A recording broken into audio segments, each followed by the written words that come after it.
I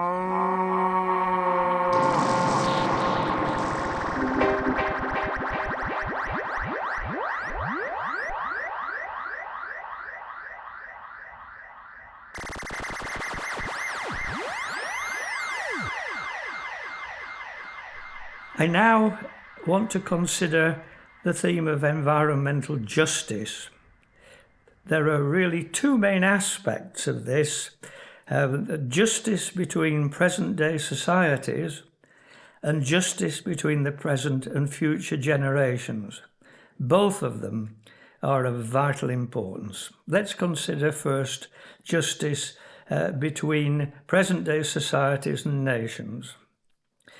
As we've seen, the developed or partially developed countries are currently and historically responsible for the present and future climate crisis. There's no doubt about this.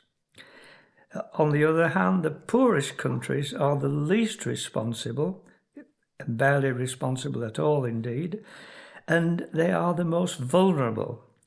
And they are the ones least able to cope with the effects of major events, for example, floods and droughts. And they are also the ones least able to cope with the accelerating increase in global sea level. This has really led, as you can imagine, to a massive international issue of environmental justice with regard to contemporary events and to the historical and long-term consequences of climate change.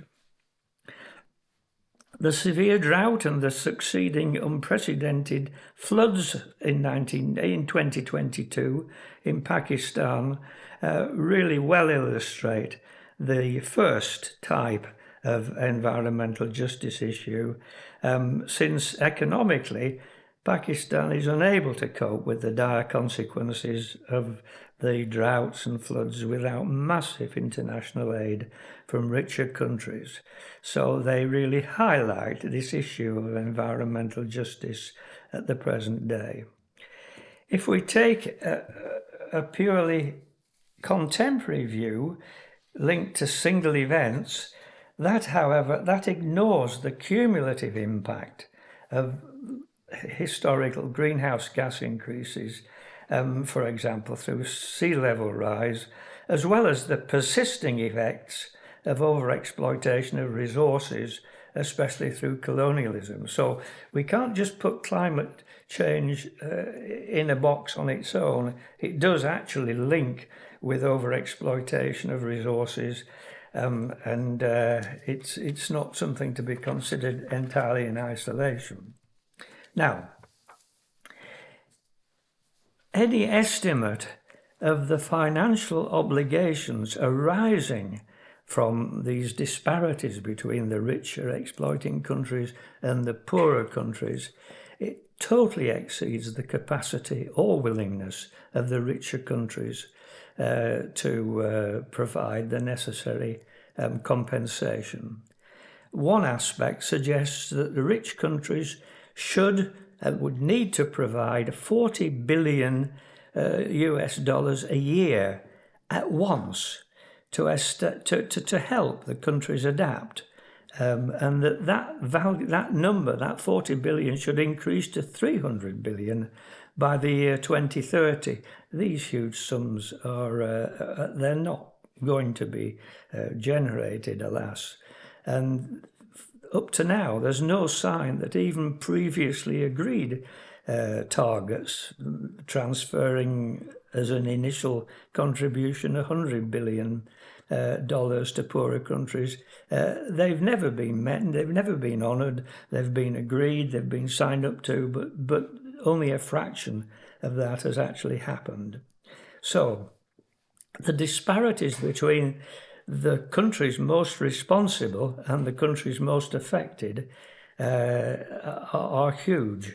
And it's not the whole story, because within countries where there's strong contrast between the wealthiest and the poorest, there are also issues of environmental justice within the national level, not simply between nations. It's not just a national contrast. Oxfam, for example, estimates that the wealthiest 1% of the world's population, irrespective of nationality, contribute twice as much to atmospheric greenhouse gas concentrations, twice as much as the poorest 60%. So you can see that it's a business to do with nationality, and it's to do with wealth, irrespective of nationality. Now, out of 30 years of international debate about injustice, there did emerge during COP27 an agreement to create a fund to respond to what has become termed loss and damage owing to climate change. And that contribution to loss and damage should be seen as additional to the funds needed for more general adaptation to climate change in poorer countries. Now, this was really heralded as a major breakthrough, but it's important to realise that so far no funds have actually been allocated, nor is there any clear explanation of how national inputs will be determined into the loss and damage fund, or indeed how the funds will be allocated. One has to hope that these will emerge in a suitable and appropriate way in the future. And clearly the advice from IPCC about where the greatest needs are and where the greatest damage has been done and so on, that kind of advice is essential if this is to be a just and adequate provision. Now, in this context, the financial context, it's worth noting that the global fossil fuel subsidies, which we've already spoken about in the previous post, actually during 2021 alone reached $697 billion US.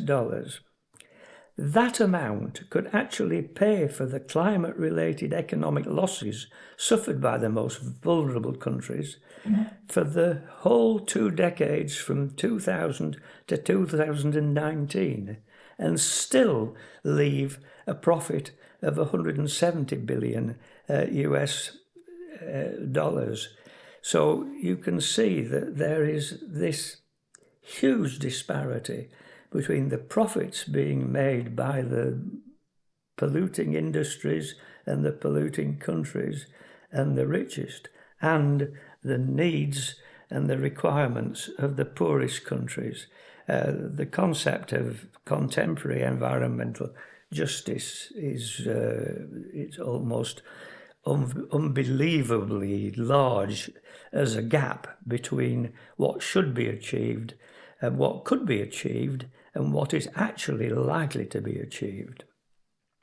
So much then for the contemporary issue of environmental justice between countries and between societies.